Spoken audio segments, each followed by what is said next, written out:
श्री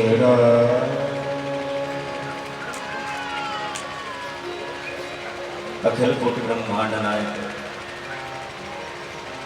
अकारण करुण भक्त वत्सल शरणागत वत्सल सर्वगत सर्वभूत सर्वभद निष्कल निर्विकल्पक निरंजन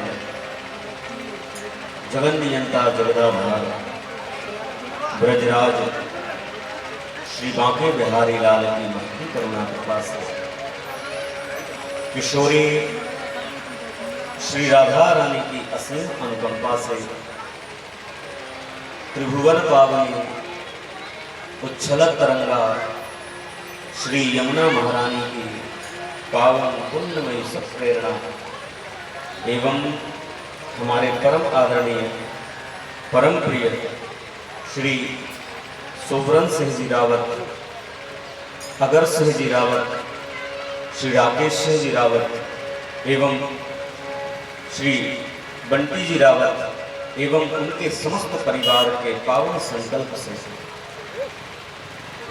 हम सभी को इस भारत भूमि की पावन धरा पर विराजमान आपके इस पावन ग्राम भिगवास की इस पावन धरा पर एकत्रित होकर इस विद्यतम मधुरतम अमृतमय श्रीमद् भागवत सप्ताह के श्रवण का यह शुभ एवं दिव्य अवसर प्राप्त हुआ है, जिसका कि आज प्रथम दिवस है। तो आज की इस कथा को हम प्रारंभ करें उससे पहले सर्वप्रथम इस व्यासपीठ से मैं अपने जीवनाधार प्राणाधार श्री राधा कृष्ण के पावन चरणों में कोटि कोटि प्रणाम करते हुए इस देह को भगवत संबंध करवाने वाले मेरे पूज्य गुरुदेव भगवान एवं मेरे पूज्य माता पिता श्री आपको ही व्यासपीठ से वंदन करता हूँ। मंचासीन समस्त आचार्यगण एवं संगीत के माध्यम से भगवान नाम संकीर्तन में सहयोग दे रहे मेरे समस्त सहयोगी मंडल आप सभी को भी व्यासपीठ से वंदन करते हुए मेरे सामने विराजमान समस्त श्रोत्री समुदाय भक्तिमय मातृशक्ति एवं दिया बंधु आप सभी को भी राधा रमण का स्वरूप मानते हुए व्यासपीठ से कोटि कोटि वंदन करता हूँ। सीय राम मैं सब जग जाने करहूँ प्रणाम जोर जुग पाने। और इसी भावना के साथ आइए आज की इस प्रथम दिवस की चर्चा को, इस प्रथम दिवस के सत्र को हम प्रारंभ करें। चूंकि आज कथा का प्रथम दिवस है, तैयारियां बड़े जोरों शोरों से आप लोगों के द्वारा करी जा रही हैं विगत 15-20 दिनों से। कल परसों से भी आप लोग बड़े तीव्र गति से लगे रहे और आज सुबह से ही सभी लोग लगे हुए हैं, तब जाकर के कथा प्रारंभ यहाँ पर हो पाया। संसार का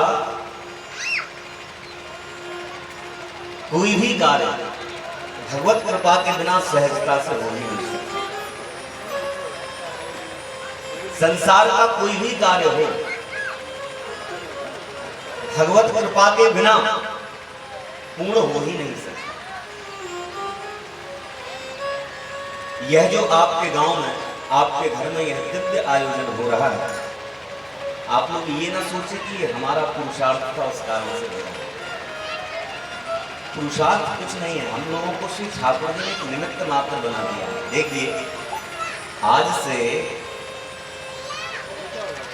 कथा की प्रारंभ चर्चा जो कथा यहाँ पर हो रही है, मेरे हिसाब से आज से करीब 2 महीने पहले से इस कथा की चर्चा की भूमिका बनना प्रारंभ हुई।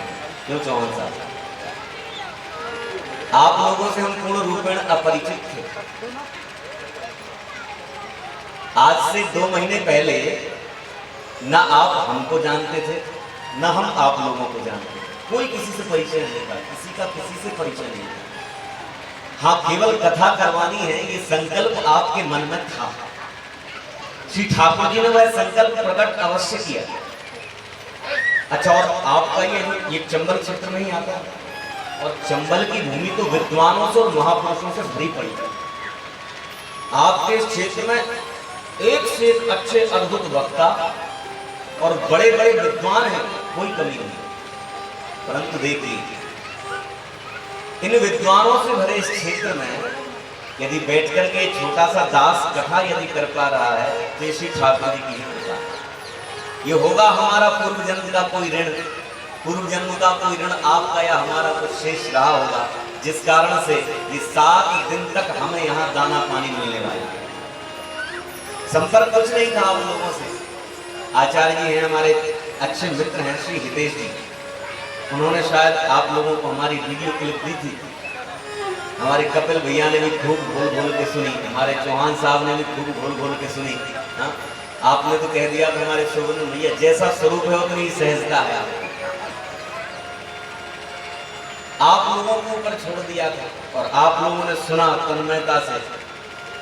अच्छा, हम कथा कहते नहीं हैं कि हम जानते हैं कि हम कैसी कथा कहते हैं, पर श्री ठाकुर जी बुलवा देते हैं व्यासपीठ से, और वो ऐसे बुलवा देते हैं कि शायद आपको इतने बड़े विद्वानों के क्षेत्र के मध्य में रह करके भी इस अबोध बालक की कथा अच्छी लग गई, और आपकी स्वीकृति के कारण मुझे यहाँ बैठ करके कथा बोलने का यह अवसर प्राप्त हो पा रहा है।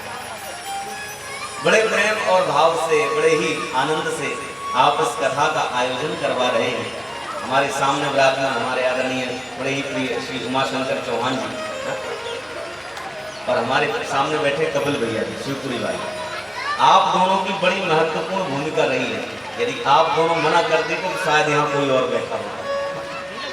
पता नहीं श्री ठाकुर जी ने कैसी छड़ी घुमाई आप दोनों की महाराज यहाँ पर कि भैया व्यास जी को इनको ही लाना, तो वो छड़ी घूमी श्री ठाकुर जी की,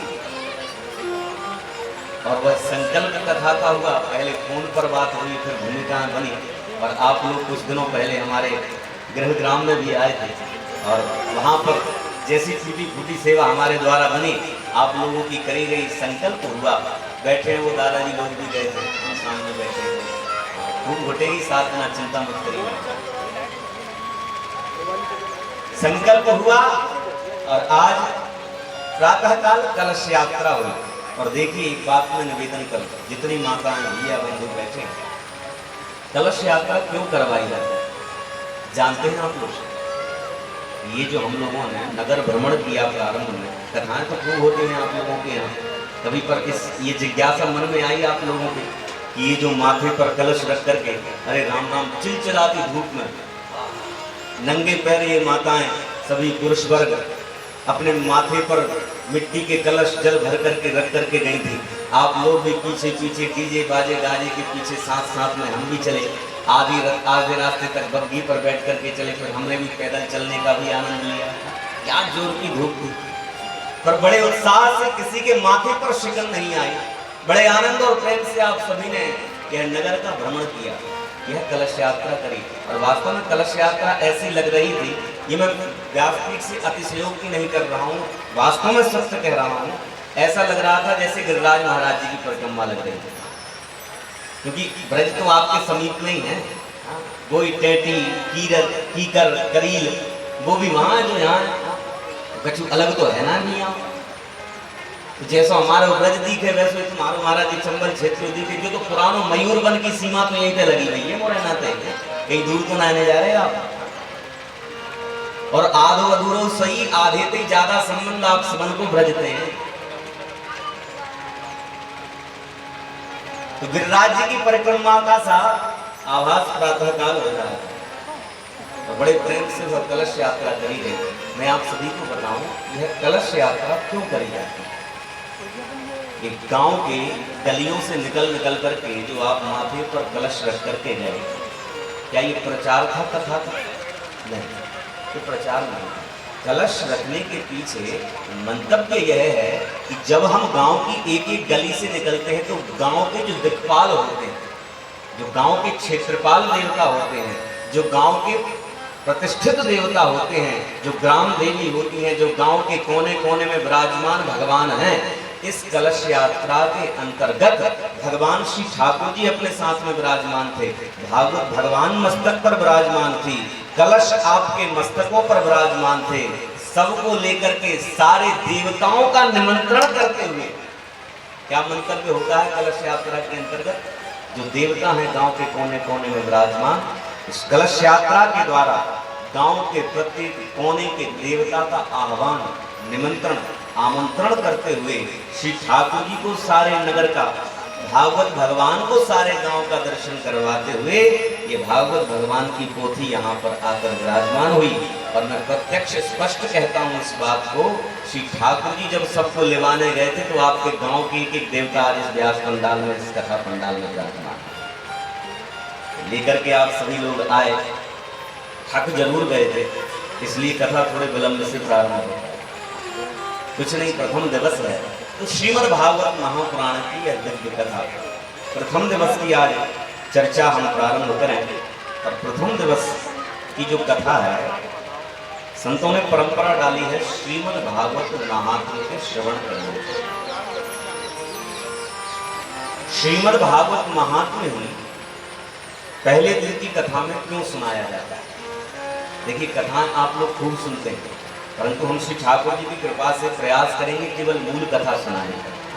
तो कुछ चीजें ऐसी हैं जिन्हें जान लेना चाहिए, आवश्यक है। कोई आपसे पूछ ले जो बूढ़े सियाने हो गए हैं, जिंदगी निकल गई कथा सुनते सुनते, दांत टपकने वाले हैं, बाल आधे सौ के चले गए, आधे से ज्यादा के सफेद हो गए, आधे से ज्यादा लकड़ी लेकर के चलते हैं। क्यों जी महाराज, कितनी कथाएं सुन डाली होंगी अभी तक, पर कोई हमसे पूछ ले कि पहले दिन महात्म्य ही क्यों सुनाया जाता है, तो जवाब दे पाएंगे हम लोग? 2-5% लोग बता पाएंगे क्यों सुनाया जाता है पहले दिन महात्मा की कथा को, भगवान के इस भागवत की कथा की कथा। इसका एक ही कारण है। देखिए, महात्मा का एक सहज सा अर्थ है। महात्मा का अर्थ है महिमनो भावः इति महात्म्यम्। हर व्यक्ति की, हर वस्तु की अपनी अपनी एक विशेषता होती है। संत कहते हैं दुनिया में ऐसी कोई वनस्पति नहीं है जिसके अंदर किसी औषधि का गुण विद्यमान है।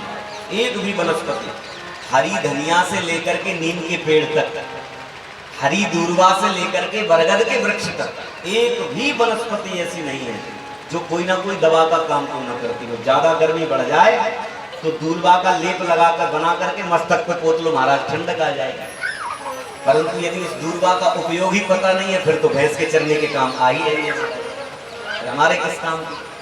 अरे दूर्वा ठंडक देती है, शीतलता देती है, यह कब उसका उपयोग कर पाएंगे जब उसकी महत्व का हमें बोध होगा। तो श्रीमद् भागवत महापुराण सुनने से हमारे जीवन में लाभ क्या होंगे, ये कौन बताएगा?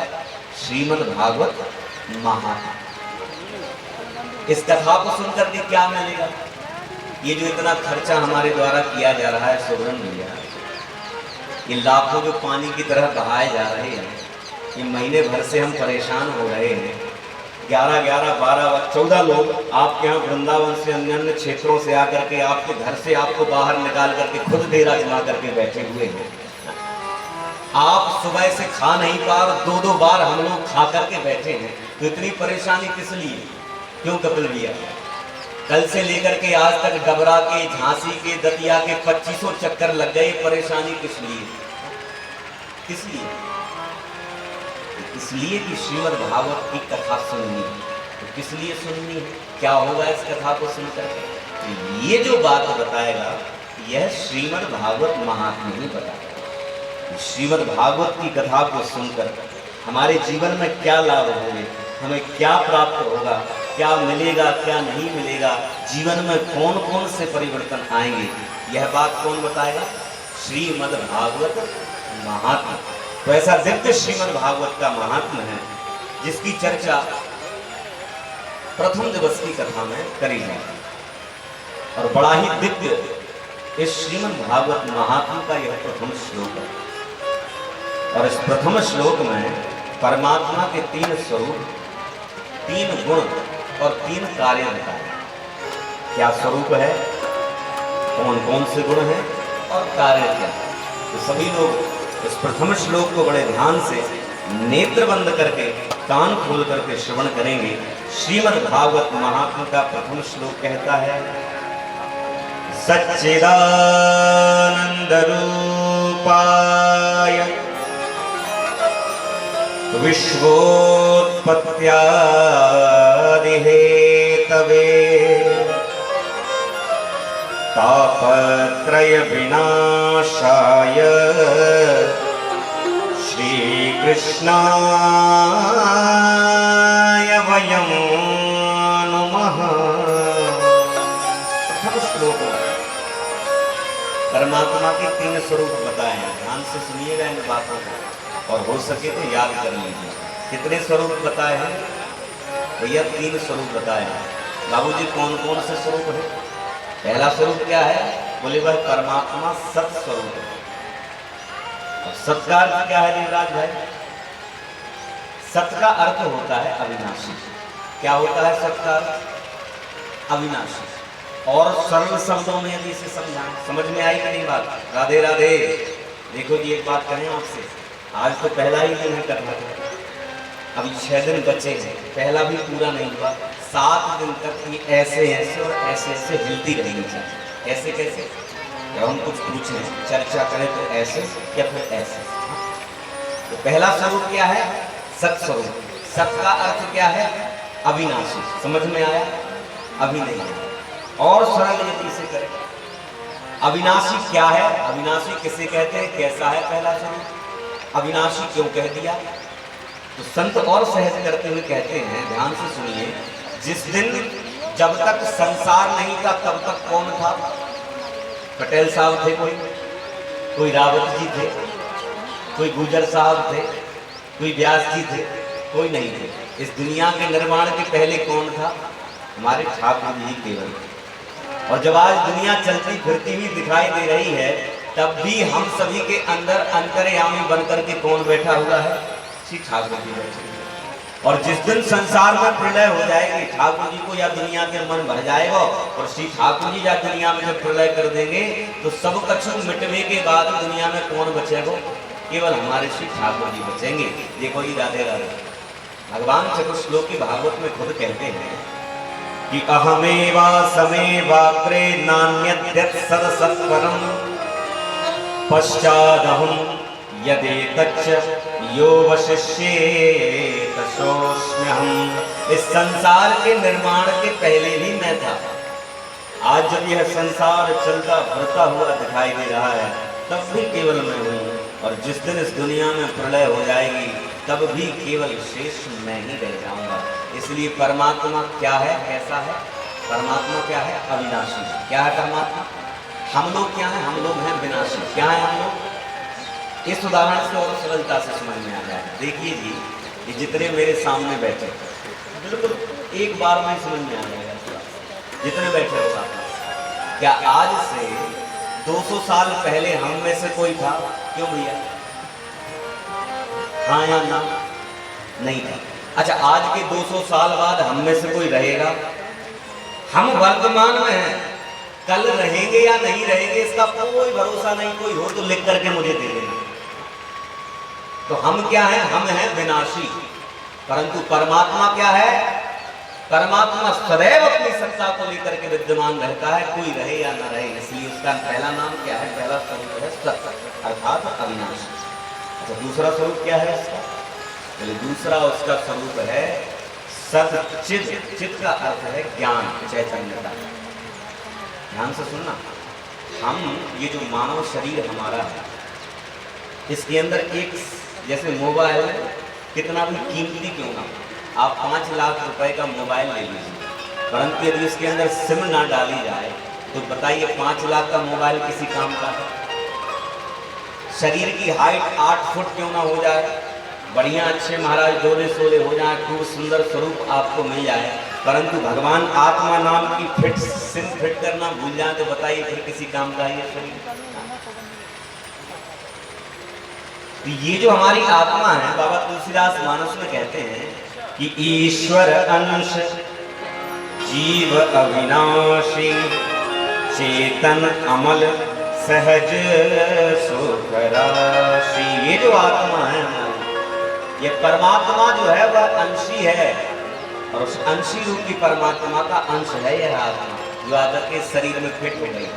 ये जो आंखों से चलता फिरता हिलता डुलता बोलता रोता गाता खाता पीता सोता जागता हिलता, यहाँ जाता वहां जाता, यहाँ बैठता वहां उठता हुआ दिखाई देता है ना, ये उस परमात्मा के चैतन्य स्वरूप परमात्मा के अंश मात्र आत्मा का ही सब कुछ किया गया है।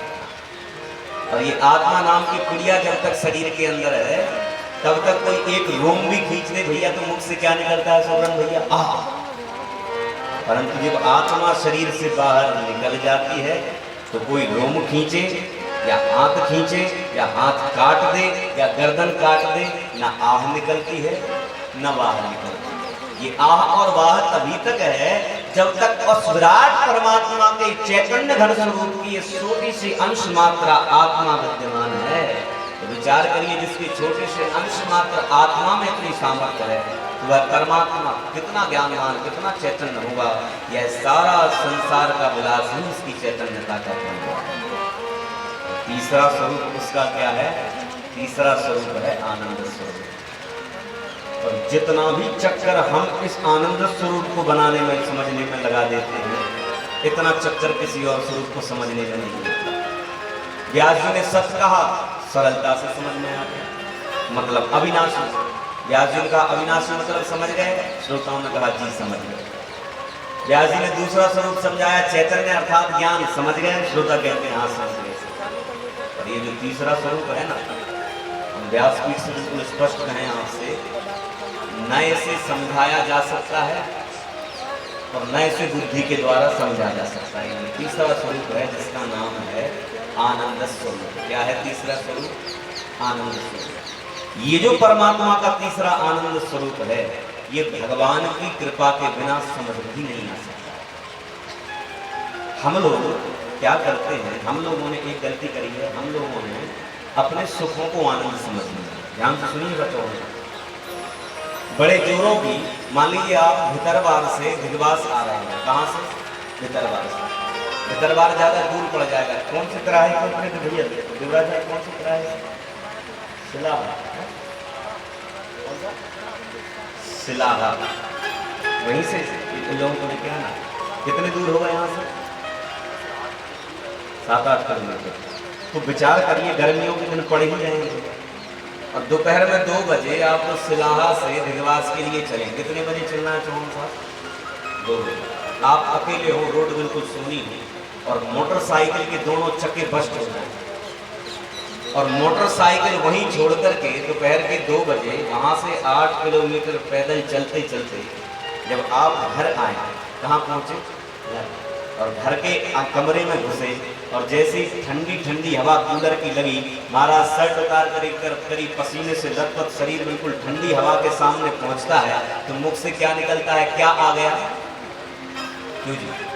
यही निकलेगा कि नहीं निकलेगा? बड़े जोरों की प्यास लगी हो, 2 घंटे से पानी पीने के लिए ना मिला हो, शरीर धूप से परेशान हो गया हो और ऐसे समय में जब घर पहुंचते हो, घर में श्रीमती जी 1 गिलास ठंडा ठंडा पानी ला करके देती हैं और जैसे ही एक घूंट गले के नीचे उतरती है, मुख से क्या निकलता है? क्या आ गया? क्यों जी? क्या आ गया? 3 दिन से किसी को खाने के लिए ना मिला हो, क्यों बच्चे? महाराज ऐसे आदमी के सामने बिल्कुल संध्या के समय बिल्कुल पालक पनीर और महाराज गोभी आलू के पराठे रख दिए, जहाँ जैसे ही 1 गिलास गले के नीचे उतरेगा, मुख से क्या निकलता है? क्या आ गया? अच्छा विचार करिए, ये वही आनंद है जो परमात्मा का तीसरा स्वरूप बताया गया। क्या है? भूख लगी, भोजन मिल गया, मुख से क्या निकला? आनंद आ गया। और ये आनंद है क्या? ये आनंद है। ये क्या है? ये सुख है। भूख लगी, भोजन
और जब मन भर जाए तो महाराज सब कुछ मिटा करके बटुआ में भर के क्षीर सागर में ले गया। दुनिया का निर्माण, संसार का पालन और संसार का संग्रह। किसी ने फिर पूछ लिया, बोले हमारा, बोले ये सच्चिदानंद स्वरूप हैं, इनके लिए है। ये दुनिया चलाने मिटाने वाले हैं, इनके लिए होंगे, हमारा क्या लाभ है हम जो उनके चरणों को पकड़े। ध्यान से सुनना, ये काली खोपड़िया सबसे खतरनाक है। काली खोपड़ी किसी स्थान पर तब तक नहीं जुड़ती जब तक उस स्थान से किसी लोभ का, लाभ का लोभ न जाए। सबकी है काली खोपड़ी, जरूर हेयर डाई गार्नियर लगा करके सफेद को भी कोई काला कर दे, पर फिर भी है तो काली खोपड़ी है, तो सबसे खतरनाक है। पूछा कि सच्चिदानंद स्वरूप हैं, चलिए होंगे, विश्व को संसार को बनाने चलाने मिटाने वाले हैं, होंगे, हमारा क्या फायदा होगा जो हम इनके चरणों की शरण में जाए। तो संत आगे कहते हैं कि जो इनके चरणों की शरण को धारण ग्रहण करता है, बोले तापत्रय विनाशाय, उसके दैहिक, दैविक और भौतिक 3 प्रकार के ताप बताए। ये तो सबको पता होंगे, परंतु जो पीछे ताप शब्द लगा है, इस ताप का अर्थ क्या है ये जानते हैं आप? दैहिक ताप, दैविक ताप और भौतिक ताप। ताप क्या है? ताप का अर्थ है हमारे द्वारा किए गए जो दुष्कर्म हैं। ध्यान से सुनिए, हमारे द्वारा किए गए जो दुष्कर्म हैं, उन दुष्कर्मों का जो फल है वह फल 3 रूपों में प्राप्त होता है, दैहिक, दैविक और भौतिक। और ये ताप कुछ और नहीं, हमारे द्वारा किए गए दुष्कर्मों का जो फल है, जो पाप का जो फल है, जो दुख है, उसी का नाम है ताप। परमात्मा के चरणों की शरण ग्रहण करता है, श्री ठाकुर जी उस जीव के दैहिक, दैविक और भौतिक तीनों तापों का हरण कर लेते हैं। ऐसे श्री कृष्णाय वयम नमः, ऐसे श्री राधा और श्री कृष्ण के चरणों में हम सब प्रणाम करते हैं। बोलिए राधा रमण भगवान की। निवेदन किया, सोनकादि ऋषियों ने सूत जी से प्रश्न करना प्रारंभ किए। हमारे हृदय में जो अज्ञान का अंधकार विद्यमान है, आप उसे दूर करने के लिए करोड़ों सूर्यों के समान है। इसलिए हे प्रभु, हमारे हृदय के अज्ञान का अंधकार दूर कैसे हो, कृपया करके वह प्रयास करके आप हमें बताइए। निवेदन किया, आगे निवेदन करते हुए कहते हैं कि कुछ ऐसा सुनाइए जिससे श्रेष्ठ कुछ हो ही नहीं।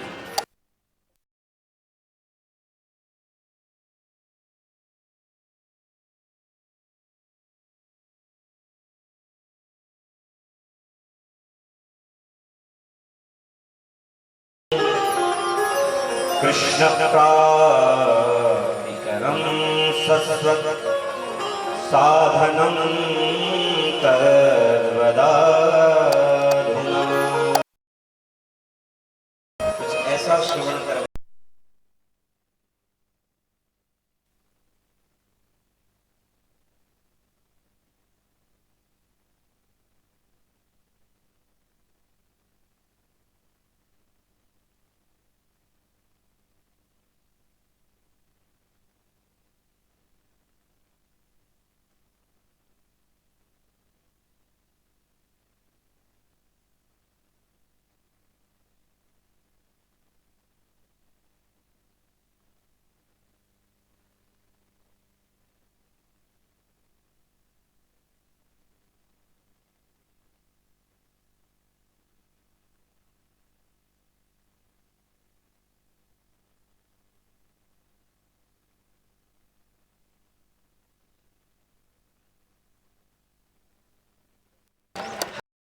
बता रहे हैं आप लोगों को, इसके बताने के पीछे एक कारण है, क्योंकि हम आपको एक बात समझाना चाहते हैं। कौन सी बात समझाना चाहते हैं? श्लोक में सोनकादि ऋषि कहते हैं, श्रेयसाम यद भवे श्रेय पावनानाम यच पावनम। कुछ ऐसा श्रवण करवाइए जिससे अधिक कल्याणकारी कुछ ना हो, और उस हृदय के मल को धोने से उससे अधिक पावन करने वाला कोई दूसरा साधन हो ही नहीं। जैसे हम लोग साधारण लोग कपड़ा साफ करने के लिए बेस्ट क्वालिटी का डिटर्जेंट मांगते हैं ना, ऐसे ही सोनकादि ऋषि अपने हृदय में जो मल, काम, क्रोध, लोभ, विकार का जो मल लगा हुआ है, उस उस मल को छुड़ाने के लिए साधारण बात नहीं कहते हैं, श्रेयसाम यत् भवेश्रेयः पावनानाम च पावनम। कुछ ऐसा श्रवण करवाइए जिसको सुनकर के हृदय का मल धुल जाए, मैल धुल जाए और हृदय पावन हो जाए। और निवेदन करते हुए हाथ जोड़कर कहा, हे प्रभु, संसार में 3 चीजें हैं, ध्यान से सुनिएगा जरा। सोनकाद ऋषि कहते हैं 3 चीजें बताई, कान खोलकर सुनिए। कि चिंता मणिरलोक सुखम सुरद्रुः स्वर्ग संपदम प्रयच्छति गुरुः प्रीतो वैकुंठम योगी दुर्लभम। निवेदन करते हैं 3 चीजें बताई। पहली क्या है? पहली है मणि। क्या है पहली? देखी किसी ने आज तक? सुनी जरूर, किसी ने सुना हो जरूर बताया हो, बोले काले काले होते हैं ऐसे ऐसे। देखे कभी आप लोगों ने ऐसे ऐसे काले?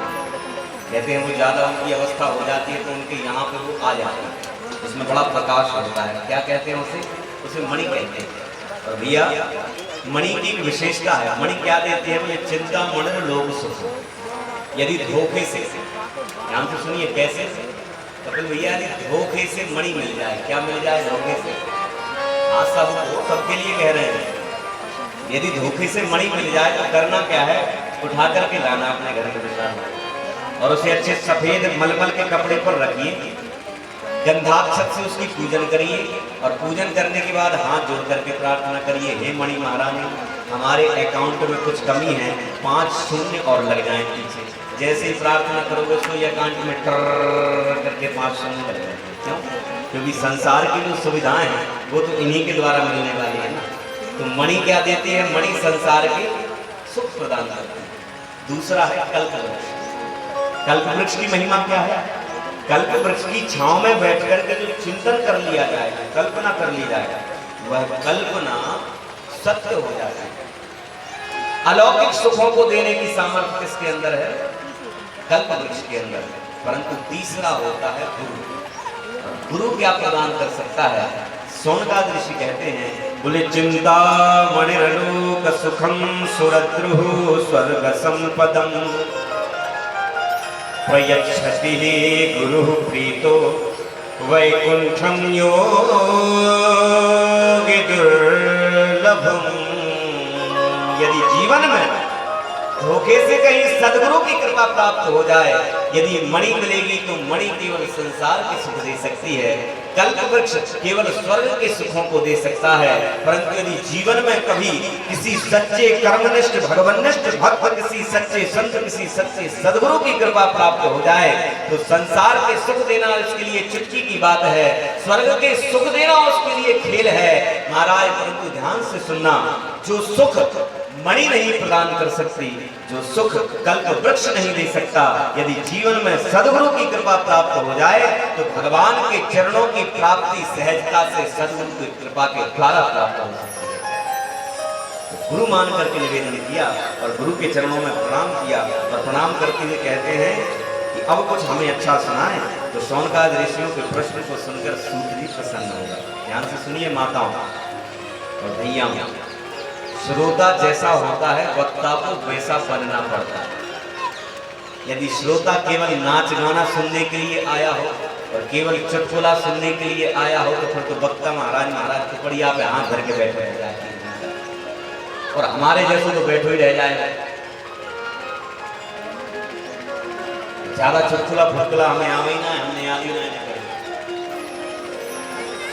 भजन भी 4 घंटे की कथा में 3 हो जाए वही बहुत है। ज्यादा नचाओ गवाओ हम जाने ना, पर प्रयास जरूर करेंगे, चिंता मत करिए। सोबरन भैया भी मोड़ो उतर गए महाराज, क्या कह रहे हो है जाएंगे, बाकी चिंता मत करियो। परंतु देखो, यदि श्रोता कथा सुनने में रस लेने के लिए बैठा तो वक्ता को बोलने में फिर उससे 10 गुना आनंद आता, क्योंकि इतना जो खर्चा किया है हमारे संगीत वाले भैया, 5 लोग बैठे हैं, इनका भी तो पैसा निकलना चाहिए, तो भजन तो जरूर होंगे। परंतु यदि श्रोता कथा सुनने का प्रेमी हो तो वक्ता को कथा सुनने में सुनाने में ज्यादा आनंद आता है। श्रोता जैसा होता है वक्ता को वैसा बनना पड़ता है। तो जब शौनकादि ऋषियों जैसे कथा प्रेमी श्रोता सूत जी ने देखे तो बड़े प्रसन्न हुए और प्रसन्न होकर कहते हैं कि जिससे तुम्हारा कल्याण हो वह कथा मैं तुम्हें सुनाऊंगा, जिससे भक्ति की वृद्धि होगी, जिसको सुनकर के भगवान श्री कृष्ण के चरणों का आश्रय प्राप्त होगा। परंतु एक नियम है उस कथा को सुनने के पहले। नियम क्या है? जितने बैठे हैं कान खोल करके सुने। नियम केवल एक ही है। भगवान की यह कथा कैसे सुननी है भैया? बाबूजी, भगवान की यह कथा सावधान होकर के सुननी है। क्या नियम है? केवल एक ही नियम है इस कथा को सुनने का। क्या नियम है? सूत जी कहते हैं कि सावधान तया शृणु। कैसे होकर के सुनी जाए? सावधान होकर। हमारे गुरुदेव एक बार हरियाणा में कथा चल रही थी, सत्य घटना बता रहे, तो कथा में बड़ी भीड़ थी और गुरुजी ने यही बात कही कि भगवान की कथा सावधान होकर के सुननी चाहिए। तो एक 5 साल का बच्चा खड़ा हुआ भीड़ में और ऐसे तन करके खड़ा हो गया। ऐसे तन करके खड़ा हो गया ऐसे। क्यों?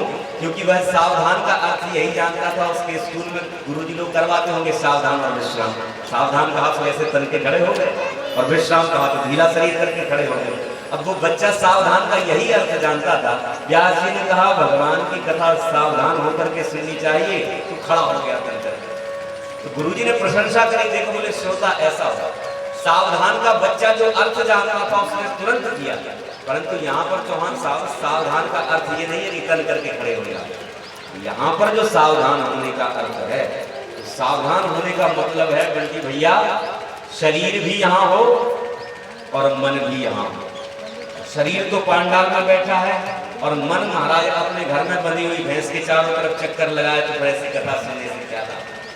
यदि शरीर तो कथा के पांडाल में है और मन खेत की मेड़ पर खड़े होकर के पके हुए गेहूं की फसल को देखने में लगा रहे, तो फिर कथा का क्या मतलब? ये शरीर तो यहाँ है और मन महाराज मक्खी की तरह महाराज भुतरबार में ठेले के ऊपर रख के तरबूज के चारों तरफ चक्कर लगाते रह जाए, तो फिर कैसी कथा? तो शरीर भी यहाँ हो और मन भी यहाँ हो। ऐसी सावधानी से इस कथा को सुनने के लिए निवेदन किया। और सूत जी कहते हैं शौनकादि ऋषियों से यही कथा एक बार परीक्षित को श्राप लगा। सुखदेव मुनि ने सुनाई। देवता हाथ में अमृत का कलश लेकर के पहुंचे। सुखदेव जी से कहा हमारा अमृत परीक्षित को पिलाओ, ये अमर हो जाएगा, और आप इसे जो कथा का अमृत पिला रहे हैं वो हमें पिला दीजिए। तो सुखदेव जी ने चर्चा करी, भैया तुम्हारे अमृत में क्या विशेषता है? तो युवराज इंद्र कहते हैं जो हमारा अमृत पी लेता है वह कभी मरता नहीं, अमर हो जाता है। सुखदेव कहते हैं मुझे लगता है तुम्हें खुद इस बात पर विश्वास है। इंद्र ने कहा आपने कैसे कह दिया? सुखदेव जी कहते हैं बिल्कुल पक्की बात है, तुमने अमृत पिया है। इंद्र कहते हैं बिल्कुल। सुखदेव कहते हैं तो तुम मरोगे नहीं? इंद्र कहते हैं बिल्कुल नहीं मरेंगे। सुखदेव जी कहते हैं मुझे शंका है, तुम्हें विश्वास नहीं इस बात पर। इंद्र कहते हैं पक्का विश्वास है, हमने अमृत पिया है, हम मरेंगे नहीं। तो सुखदेव जी कहते हैं जब तुम्हें पता है तुमने अमृत पी लिया, तुम मरोगे नहीं, तो एक बात बताइए देवराज इंद्र, जब आपके स्वर्ग पर रावण आक्रमण करता है, हिरण्यकश्यप आक्रमण करता है, महिषासुर आक्रमण करता है, तो गुफाओं में जाकर के क्यों छुप जाते हो? तो इंद्र हाथ जोड़कर कहते हैं प्रभु ये तो बात है हम मरेंगे नहीं, बिल्कुल पक्की बात है। तो सुखदेव ने कहा जब मरोगे नहीं तो रावण से डरकर, हिरण्यकश्यप से डरकर भागकर गुफाओं में क्यों छुपते हो? तो इंद्र हाथ जोड़कर कहते हैं ये पक्का है मरेंगे नहीं, पर जब पीठ पर आकर के रावण की गदा पड़ती है तो फिर हमको ही तो पीठ सीखनी पड़ती है, आप थोड़ी आएंगे महाराज, कष्ट से तो मुक्ति नहीं हो पाएगी। तो सुखदेव कहते हैं यही अंतर है तुम्हारे अमृत में और भगवान के कथामृत में। समुद्र मंथन का साधारण अमृत पी करके कोई व्यक्ति केवल मृत्यु के बंधन से मुक्त होकर के अमरता को प्राप्त हो सकता है, परंतु जो व्यक्ति एक बार सच्चे भाव से भगवान की इस कथा रूपी अमृत का पान कर लेता है वह जिंदा रहे न रहे, मरने के बाद भी भक्तों की कथाओं के रूप में अमरता को प्राप्त कर लेता है। और एक बात, जो एक बार भगवान की इस कथा रूपी अमृत का पान कर लेता है फिर दुख उसके जीवन में उसकी परछाई का स्पर्श नहीं कर पाते हैं। जो भगवान के कथामृत का पान करके अमर होता है और महाराज ये संसार के सारे दुखों से मुक्त हो जाता है। इंद्र गए, जाकर के ब्रह्मा जी से कहा महाराज एक बात बताइए, परीक्षित को कथा मिल गई, हमें क्यों नहीं मिली? तो श्री देवराज इंद्र से ब्रह्मा जी ने कहा तुम खुद देख लो। 7 दिन तक देखा, कथा सुनी परीक्षित ने और परीक्षित का मोक्ष हुआ। तो श्री ब्रह्मा जी महाराज श्री इंद्र जी से कहते हैं तुम्हारे मन में अभिमान था, और जब तक हरि का भजन नहीं करोगे, जब तक भगवान को नहीं भजोगे, तब तक जीवन में सहजता नहीं आएगी। और जब तक जीवन में सहजता नहीं आएगी, तब तक भगवान की कथाएं हृदय में उतरेंगी नहीं। और जब तक भगवान की कथाएं हृदय में नहीं उतरेंगी, तब तक कथाओं को सुनने से कोई लाभ प्राप्त हो नहीं पाएगा। इसलिए भैया भगवान के नाम का भजन करो, समय यही है, और वास्तव में समय यही है। संत कहते हैं हरि भज लो, हरि भज लो, हरि भजने का मौका है। हरि भज लो, हरि भज लो, हरि भजने का मौका है। हरि भज लो, हरि भज लो, हरि भजने का मौका है। हरि भज लो, हरि भजने का मौका है। अभी भज लो, अभी भज लो, अभी भजने का मौका है। अभी भज लो, अभी भज लो, अभी भजने का मौका है। हरि भज लो, हरि भज लो, हरि भजने का मौका है।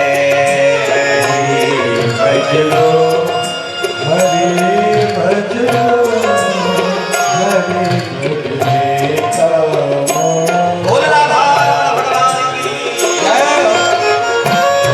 प्रेम से ताली सेवा करते हुए जय हो।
ना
ईमानी से बोलिए राधा रमण लाल की।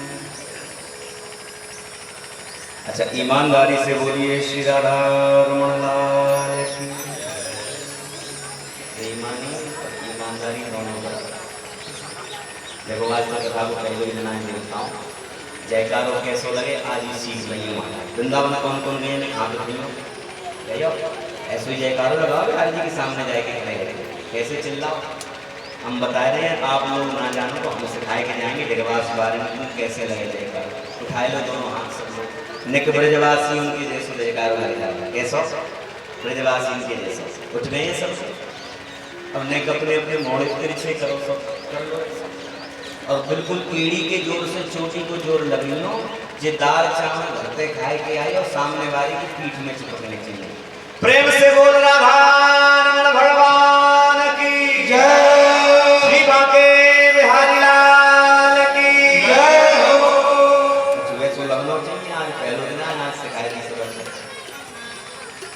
तो श्री ब्रह्मा जी महाराज ने कही, इंद्र जी महाराज को खूब डांट डपट के समझाया और इंद्र को जब बात समझ में आई तो इंद्र गए। तो शौनकादि ऋषि ने सूत जी महाराज ने इतना निवेदन किया कि महाराज वास्तव में भागवत की इतनी महिमा है, ब्याह करके कुछ चर्चा हमें ऐसी सुना रहा हो या कुछ सुन करके हमें बिल्कुल पक्का विश्वास है जामे कि वास्तव में भागवत की महिमा बहुत ज्यादा है, कम ना है। ब्रजवासा चलन है पूरी पूरी वाई चलन है, इतने कम चलन चलनी चाहिए, ज्यादा अंतर ना है। तुम कहो मिर्च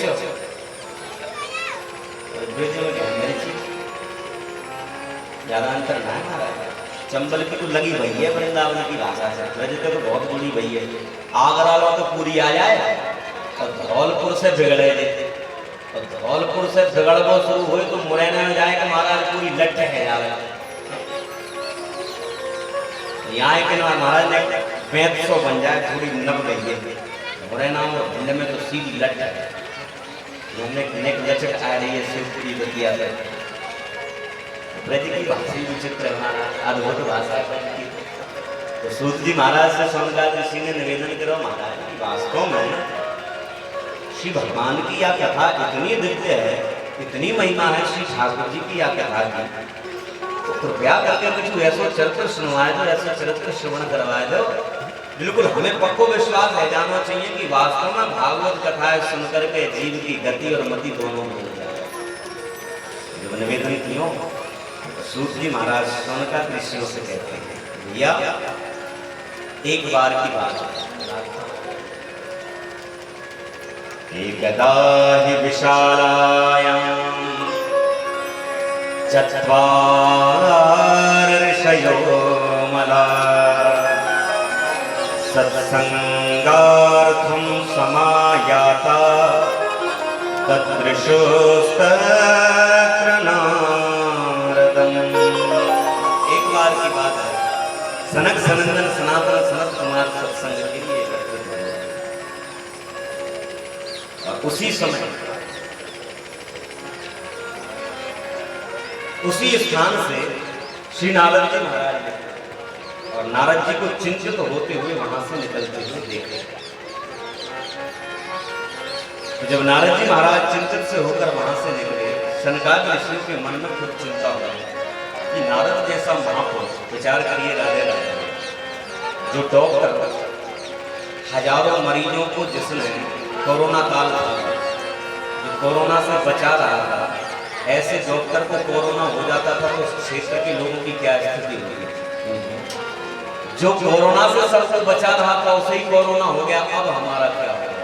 ठीक यही स्थिति नारद जी को चिंता में देख करके सनक सनंदन सनातन और सनत कुमार बोले, नारद जी का काम तो संसार के लोगों की चिंता को दूर करना है, परंतु खुद नारद जी ही चिंता में डूब गए महाराज, हम जैसे साधारण संसारियों का क्या होगा। नारद जैसा महापुरुष यदि चिंता में डूबा है तो कोई छोटी मोटी बात नहीं होगी, पता तो करें। रोका, आवाज लगाई, नारद जी रुके, खड़े हो गए, हाथ जोड़कर प्रणाम किया। शौनकादि ऋषि से पूछा, कहो महाराज क्या बात है, क्यों रोका। शनकादि ऋषियों ने कहा प्रभु क्या बात है, क्यों चिंतित होकर के दुखी होकर के संसार में विचरण कर रहे हैं। नारद जी महाराज ने कहा देखो मेरी चिंता का एक बड़ा विचित्र कारण है, ना ही पूछो तो ठीक रहेगा। शनकादि ऋषियों ने कहा क्यों ना पूछे, तो नारद जी ने कहा संक्रामक रोग है। बोले मतलब? बोले हमें किस बात को लेकर के चिंता है, यदि हमने आपको बताया तो आप भी चिंता की बीमारी से ग्रसित हो जाएंगे, भयंकर बीमारी है। शनकादि ऋषियों ने कहा महाराज आपके जैसा महापुरुष हम जानते हैं छोटी मोटी बात पर चिंतित नहीं हो सकता, कारण क्या है बताइए। नारद जी ने हाथ जोड़कर कहा क्यों अपने सुखी जीवन को दुखी करना चाहते हैं, मत पूछो नहीं तो आपको भी चिंता हो जाएगी। शनकादि ऋषियों ने कहा अच्छा ठीक, हम भी चिंतित होना चाहते हैं, बताइए क्यों दुखी हैं, क्यों चिंतित घूम रहे हैं।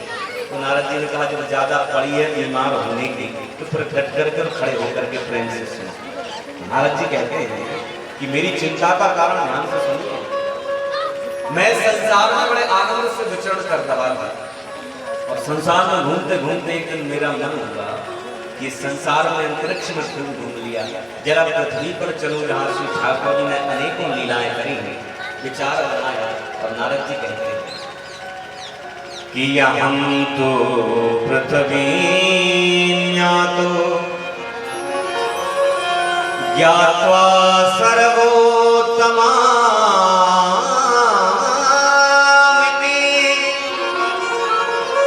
पुष्करं च प्रयागं च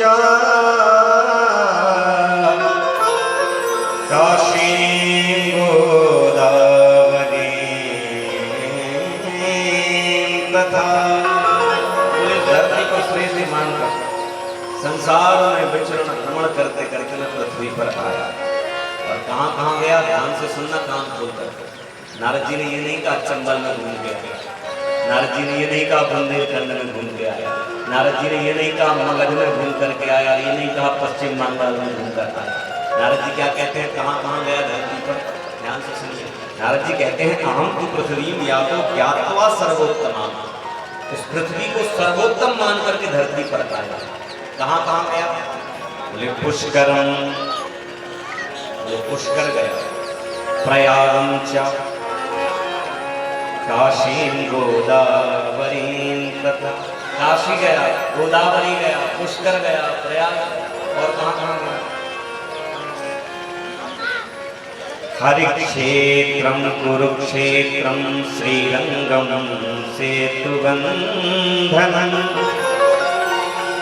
एवमादिषु तीर्थेषु भ्रममाणं इतस्ततः। हरिक्षेत्र गया, हरिद्वार गया, कुरुक्षेत्र गया, धरती पर जितने तीर्थ थे हर जगह गया। परंतु नारद जी कहते हैं किसी भी स्थान पर जाकर मेरे मन को संतोष नहीं मिला, किसी भी स्थान पर ऐसा देखने को नहीं मिला जिसको देख करके मेरे मन को संतुष्टि हो। शनकादियों ने कहा प्रभु क्या देखा, क्या हो गया था ऐसा?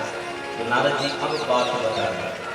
आप लोग जानते हैं क्यों माताओं, ये जितनी माताएं बैठी हैं ये माता नेकजे हल्दी धनिया और चटनी की चर्चा घर छोड़ के आए थे।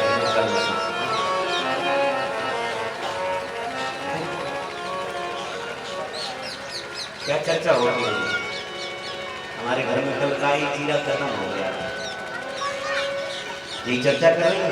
तुमने किया है जब पांडाल के बाहर गठान बांध के फेंक देंगे सबन पर मेरी हाथ जोड़ के प्रार्थना बिल्कुल कि मेरो ब्रजवासी चाहते हो तो गजब आ जाएंगे भाई सुबह के खा रहे हो महाराज। यहाँ ब्रजवासी जाग ना पावे मेरो पूरो कोई नेक सो जागो क्यों भैया। कितनी सुंदर चर्चा चल रही है। श्री नारद बाबा कह रहे हैं कि सारे क्षेत्र में हरिद्वार गया, कुरुक्षेत्र गया, पुष्कर गया, प्रयाग गया, काशी गया, गोदावरी गया, हर जगह गया, पर मन को संतोष न हुआ, कुछ ऐसा दिखा नहीं। बोले क्यों नहीं देखा? बोले एक कारण है। कौन सा कारण? नारद जी कहते हैं कलयुग ने अपने परम मित्र के साथ मिलकर के धरती पर डेरा जमा लिया। किसने जमा लिया धरती पर डेरा? कलयुग ने अपने परम मित्र। जानते हैं कलयुग का लंगोटिया यार कौन है? क्यों? कलयुग का लंगोटिया यार है, नारद जी बताते हैं। नारद जी कहते हैं कलिना धर्म मित्रेण हरेयं वाधिताधुना। कलयुग का महाराज लंगोटिया यार कौन है?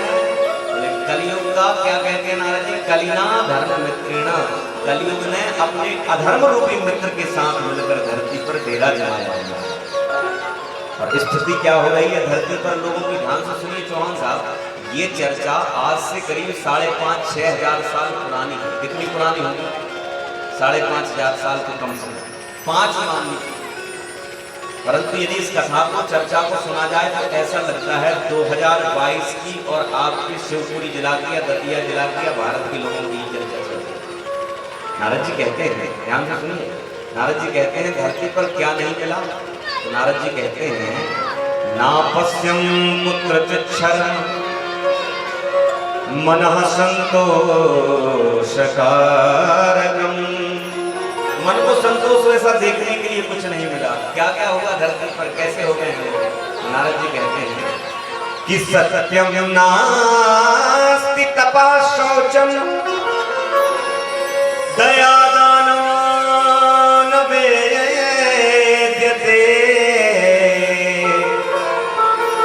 उदरम भरिनो जीवा वराकाकूटभाषिणः। नारद जी कहते हैं सत्यम नास्ति, धरती पर सत्य नहीं बचा। क्यों जी, ये बात गलत है या सही है? क्यों मानना बचा है कि नहीं धरती पर सत्य? भैया बचा है? अच्छा, पूरा बचा है कि अधूरा बचा है?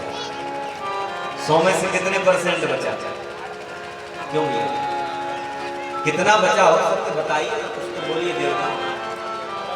नारद जी कह रहे हैं, नारद जी तो स्पष्ट कह रहे हैं, बोले सत्यम नास्ति, धरती पर न सत्य बचा न सत्य का आचरण करने वाले बचे। महाराज 10 किलो की टंकी में यदि 2 गेहूं के दाने पड़े हो फिर क्या कोई घर में गेहूं लगा माना जाता है? धरती पर सत्य भी ऐसा ही बचा है, 100% में 1% भी नहीं बचा, आधा %। परंतु एक बात विचार करिए आपने, ये हम नहीं कह रहे हैं, नारद जी कह रहे हैं धरती पर सत्य नहीं बचा, सत्य का आचरण करने वाले नहीं बचे। पर फिर भी एक बात बताइए, इतने जो बैठे हैं, आज तक दुनिया में आपको कोई ऐसा आदमी मिला जो ये कहता हो कि हम बहुत बड़े झूठे हैं? मिला आप लोगों को? हमें तो नहीं मिला। सब लोग क्या कहते हैं? हमसे बड़ा सत्यवादी, हमने जिंदगी में झूठ कभी बोला नहीं। अच्छा, मिलते हैं? अच्छा, कई लोग तो ऐसे ठोक कर कहते हैं हमने जिंदगी में झूठ बोला ही नहीं। गुरुदेव हमारे गुरु जी कहते हैं जो ऐसे ऐसे ठोक करके कहना कि हमने जिंदगी में कभी झूठ नहीं बोला, तो समझ लेना पहले नंबर पर पक्का झूठा बनेगा। क्यों? क्योंकि सत्य को किसी के प्रमाण की आवश्यकता नहीं होती।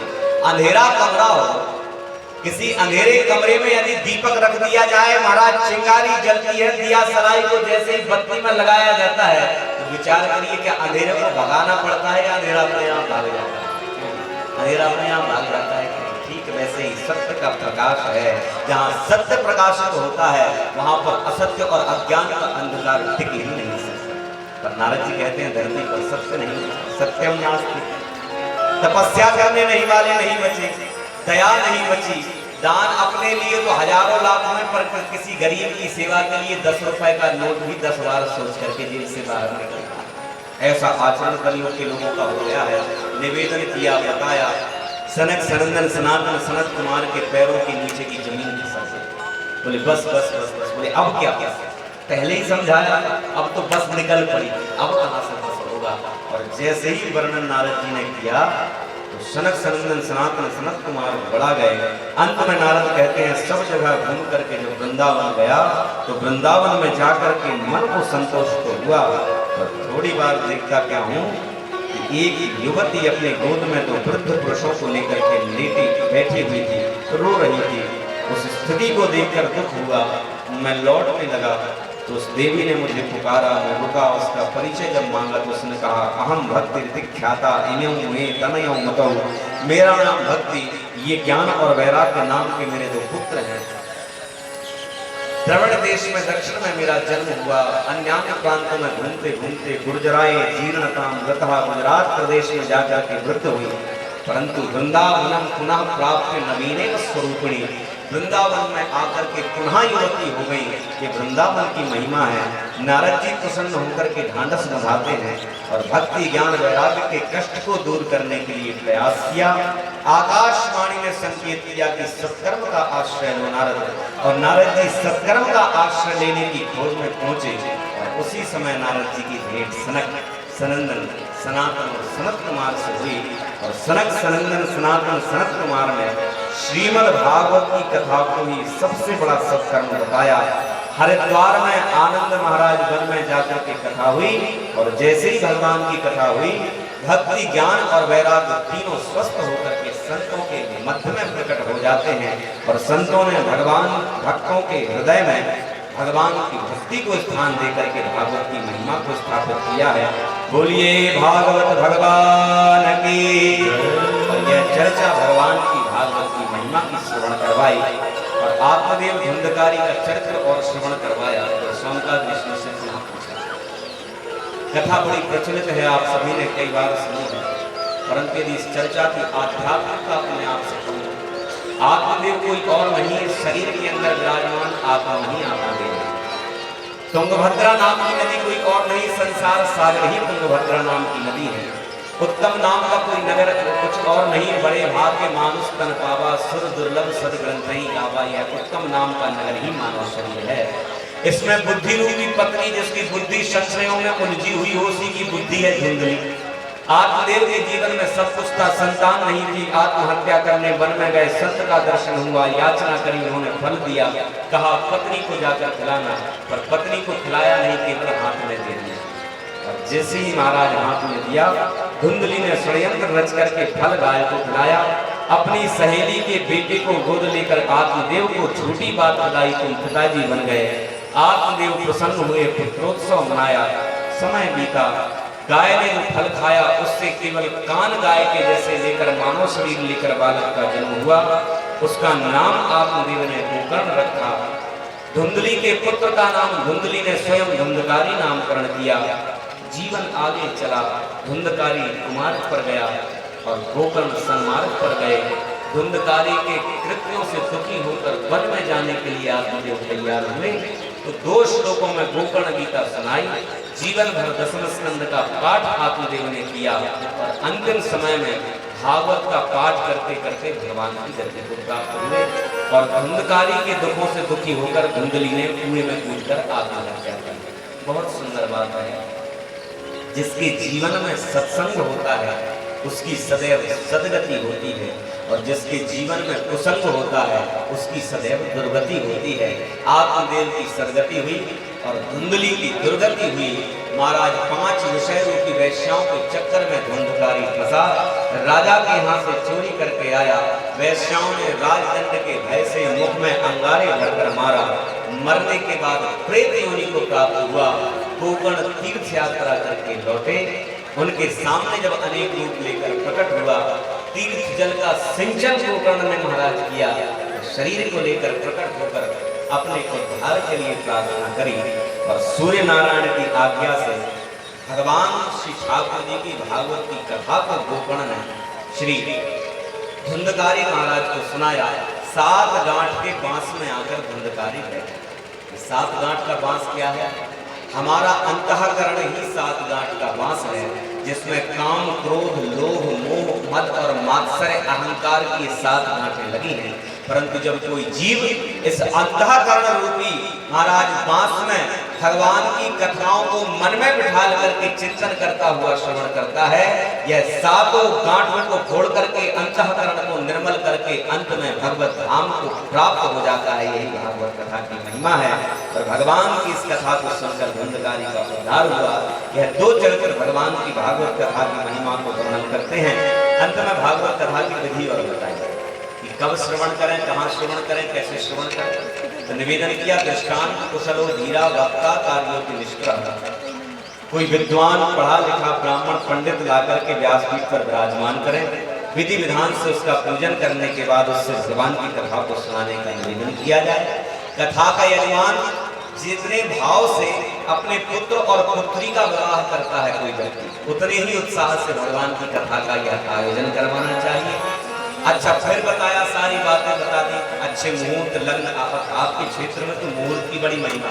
हाँ, तो 14 व्यास जी 1000 बदल जाएंगे पर मुहूर्त नहीं बदल सकता।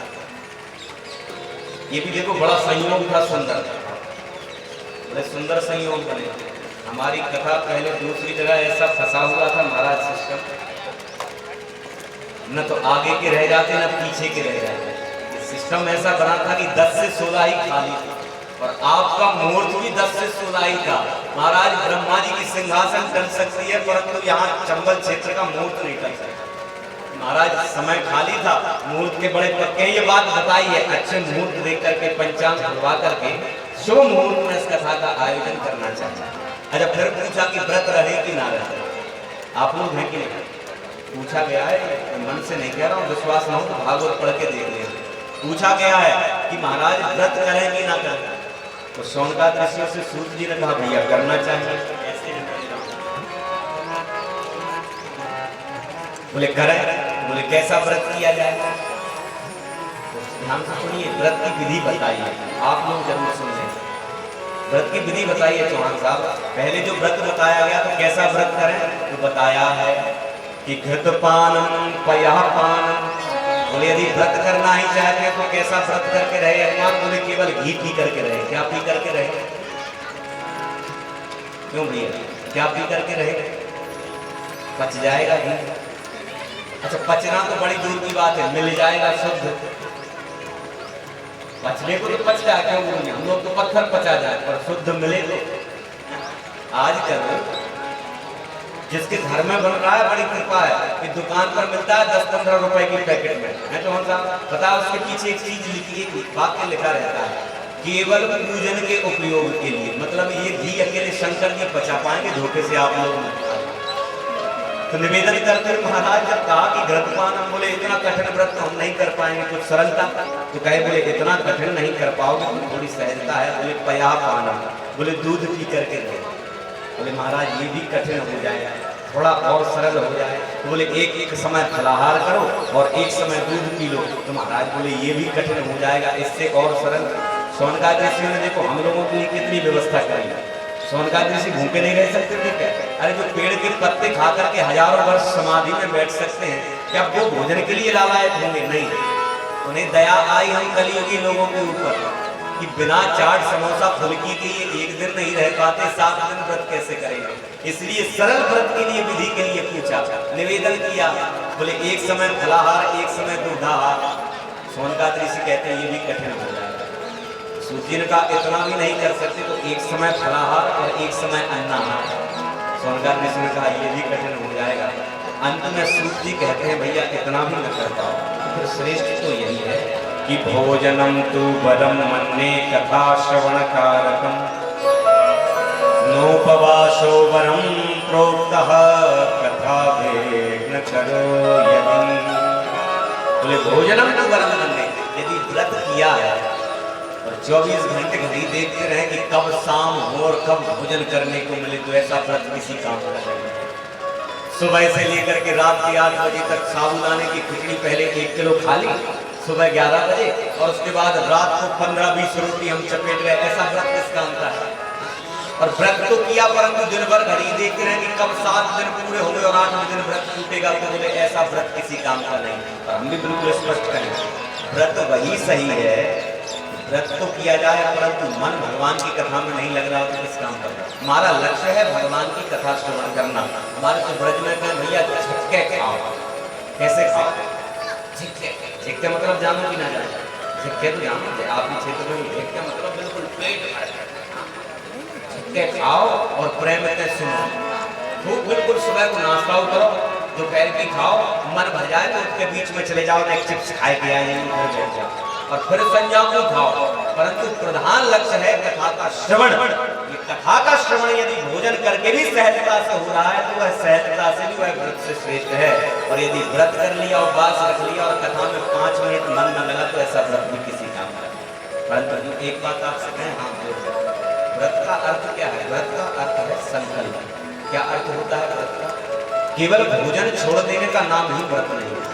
सच्चा व्रत तो वो है कि 7 दिन में कोई व्यक्ति ये संकल्प करके कथा सुनने के लिए बैठ जाए कि मेरे जीवन में जो बुराइयां हैं, इन 7 दिनों के अंदर मैं अपने जीवन की एक बुराई को सदा सदा के लिए त्याग दूंगा।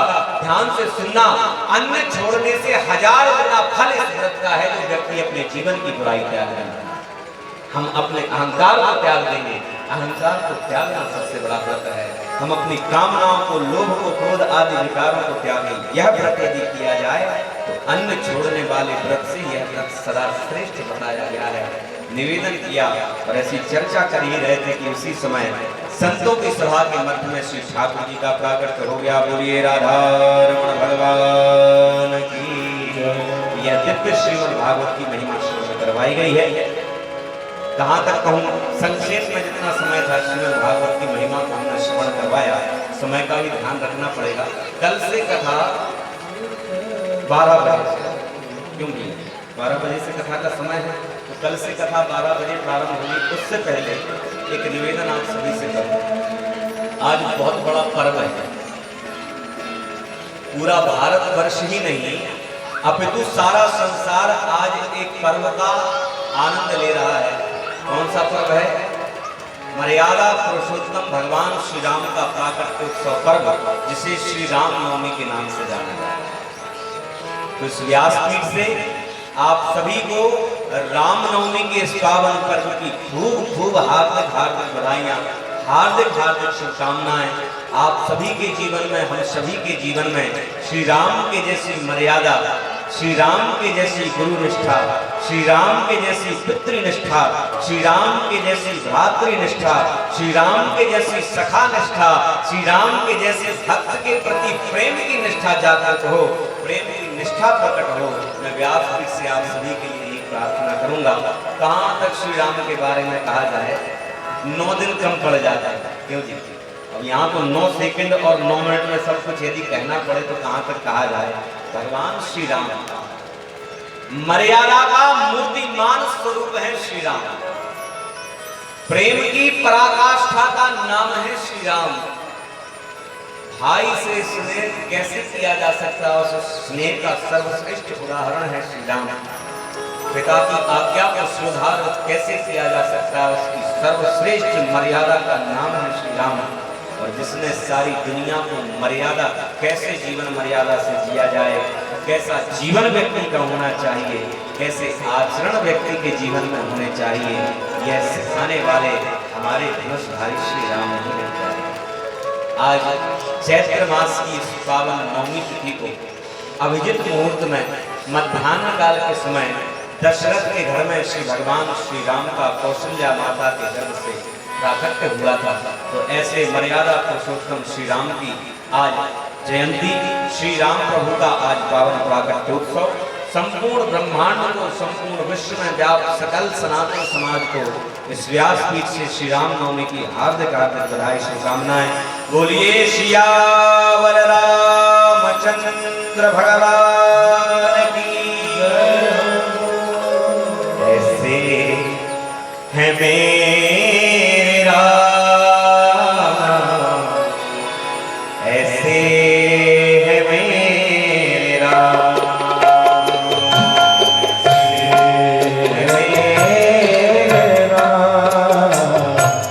ऐसे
स्वभाव से उदारता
इसी स्थान पर हमारी इसी कथा के तट पर विश्राम होगी।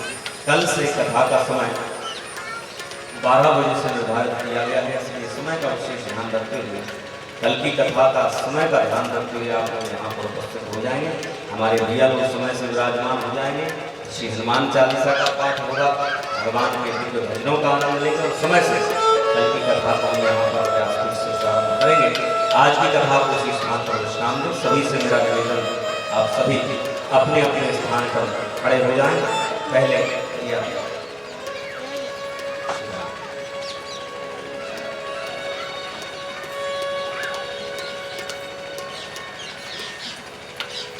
पूरी कल से व्यवस्था है।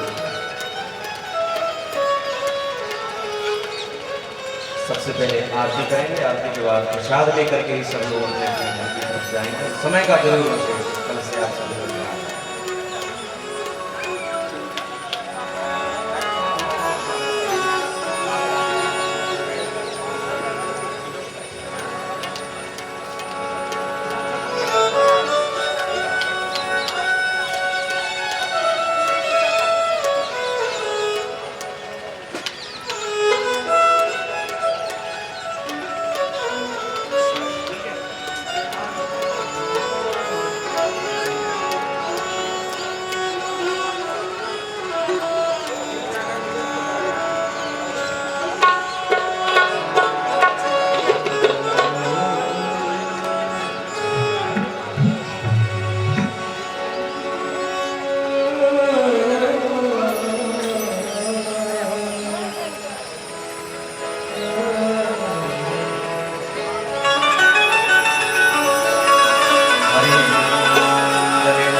आरती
देवास्तानि धर्माणि प्रथमान्यासन्नातेहनाकं महिमानः सचन्तपूर्वे साध्याः सन्ति देवः।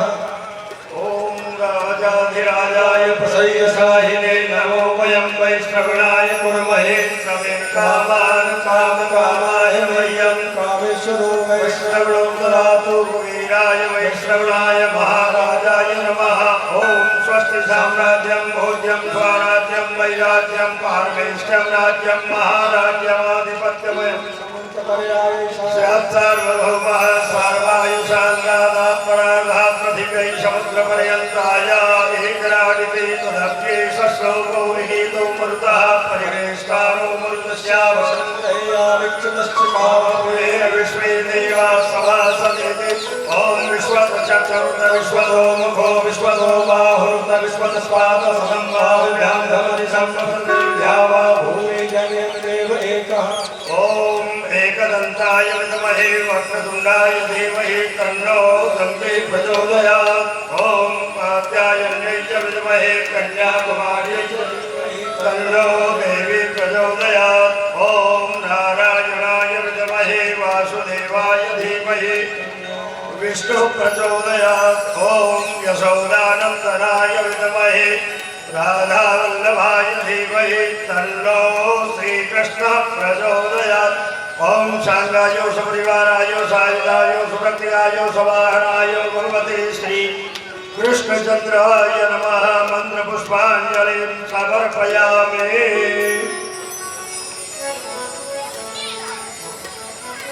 यानि कानि च पापानि जन्मान्तर्गतानि च तानि सर्वाणि नश्यन्ति प्रदक्षिणोपदे पदे आवाहनं न जानामि तवार्चनं पूजां चैव न जानामि क्षम्यतां परमेश्वर। बोलो के बिहारी लाल की यज्ञ नारायण